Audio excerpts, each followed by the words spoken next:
If you own a home in Montgomery County, a new county value is coming. Yes, again, and it will affect how you look at your 2027 tax bill. I'm David Moyer with Keller Williams, and I sell houses and go through properties in these neighborhoods each and every single day. So in the next 10 to 12 minutes, I'm going to walk you through what this 2026 reappraisal actually does, why the county often differs from what buyers will actually pay for your property, how to actually appeal this tax appraised value if you think the numbers actually look a little bit wrong, and the one mistake I see sellers make each and every single reappraisal cycle, and a lot of misconceptions people have when it comes time for this reappraisal cycle every time it comes around.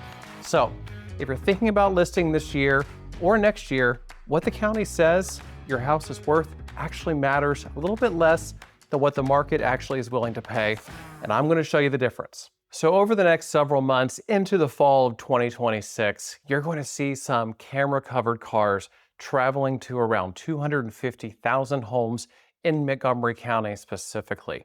They're actually going to travel well over 3,600 miles to cover the entire county. Now, we've already been going over commercial reappraisals back in 2025.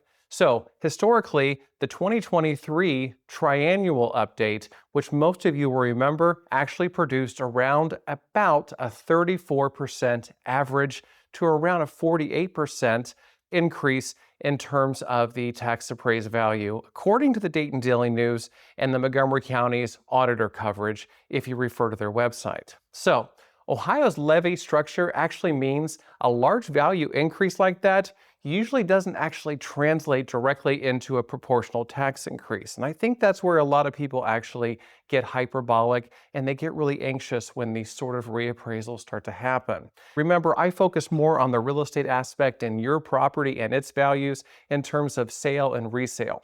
So if you have specific questions in terms of how levies can affect you, I definitely recommend that you talk to your local CPA.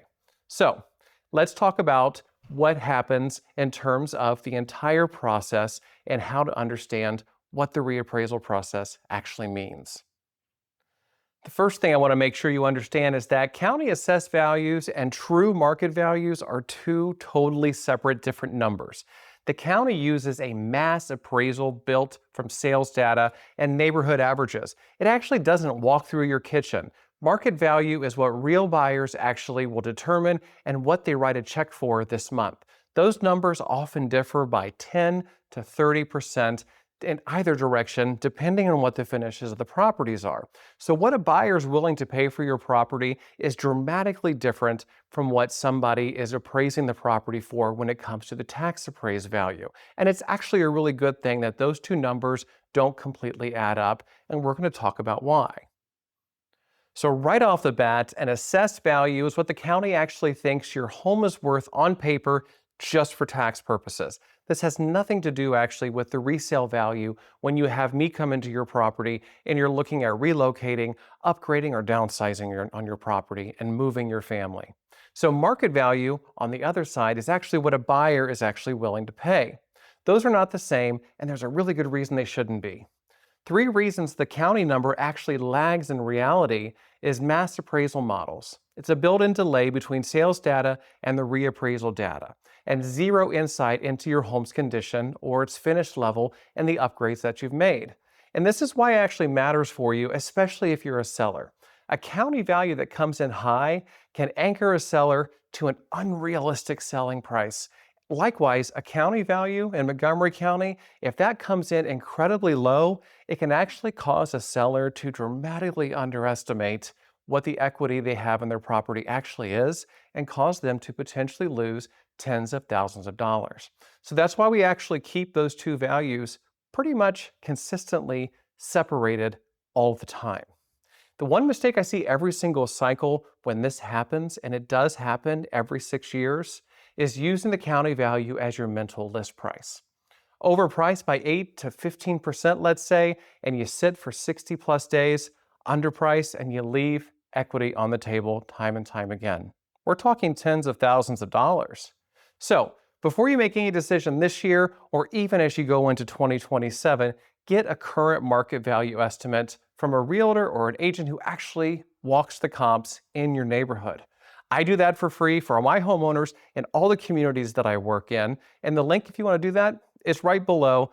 We can compare what the market value for your property is so you know exactly how to compare that to your current tax appraised value and what your potential future tax appraised value is as well. Now, this is the biggest thing that makes my phone ring every time there's a reappraised tax value in the county, especially in Montgomery County, is how do I fight this if I feel that the tax appraised value that the county has given me once this new value comes out is way off compared to where it should be.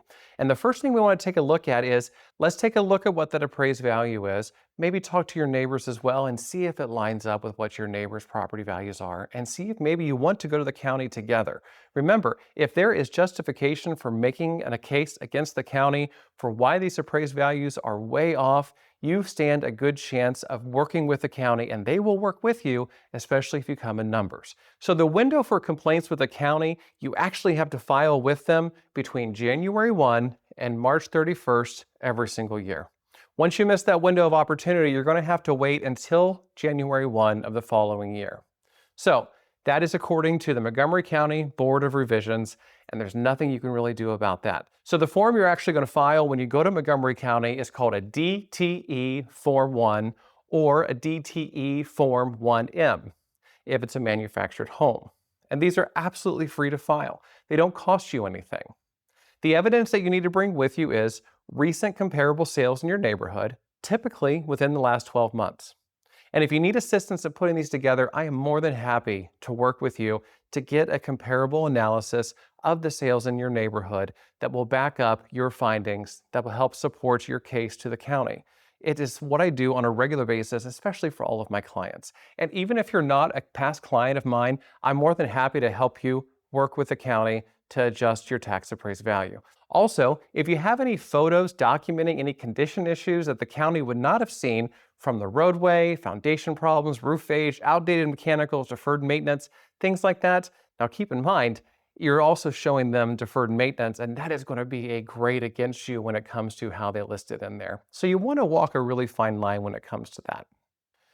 Next, you need to put together a really concise and well-written statement exactly why you feel that the county's revision is wrong according to you. So here's how the hearing actually works once you make that and you get your hearing date. The board will review your evidence and the county's evidence. Then they issue an actual written decision. Most appeals are resolved without a formal hearing if the evidence itself is clean and very transparent. What happens after that? Well, if the board rules against you and you still disagree, you have 30 days from that decision letter to appeal the Court of Common Pleas or the Ohio Board of Tax Appeals. So here's how I can help. Once again, as I mentioned, I can pull comps for homeowners in your area, no cost to you whatsoever. Just send me your address and I'll run a full comparable sales report for you. Take it straight to the Board of Revision. That's not me trying to list your home, as I mentioned before. It's me handling what you need to fight the bad value battle. I want to help you out. That's what I'm here for. The realistic expectation is that not every appeal that you make wins. As a matter of fact, it's about a 50-50 shot. The board wants evidence, not just your opinion.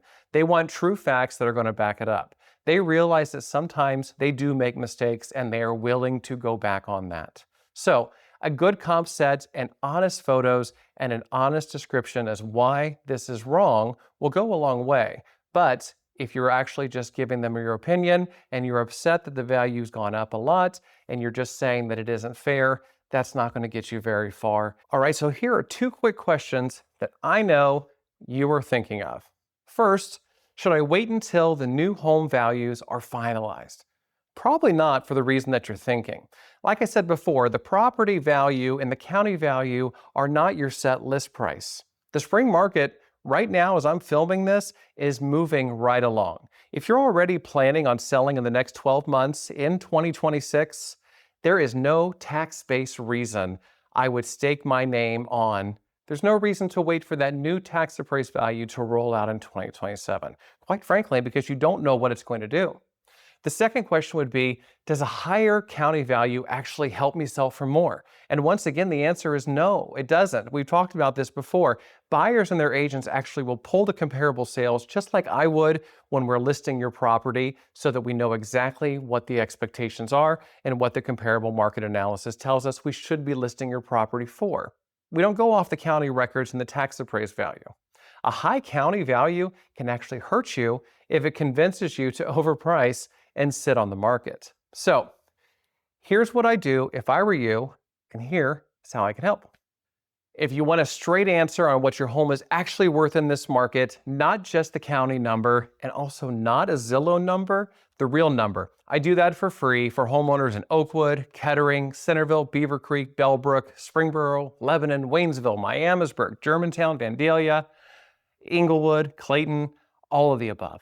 The link's in the description, or you can text me directly, 937-477-2298. All the information is right there in my bio. Also, if you're just staying informed, make sure that you subscribe. The link is also in the bio. Subscribe, send this to somebody, make sure you like the video, make sure you share the wealth of knowledge that hopefully you gain from this video with somebody else. Maybe they're interested in finding the value of the tax appraised value of their property. I publish new information all the time. And once Greene County and Warren County reappraisal breakdown come out, I'm going to go over all the processes for those counties as well in another video when all of those actual property values actually land and we can go through them together. So a lot of homeowners, they're going to read that reassessment letter in 2027 and they're going to make a fast decision. They're going to get online, they're going to pile onto the county, and they're going to go along with bad information and frankly misinformation. And so you don't need to be one of them because you just spent 10 minutes learning how all of this actually works. So I look forward to talking to you soon. Thanks for watching. I'm David Moyer with Keller Williams and David Moyer Real Estate.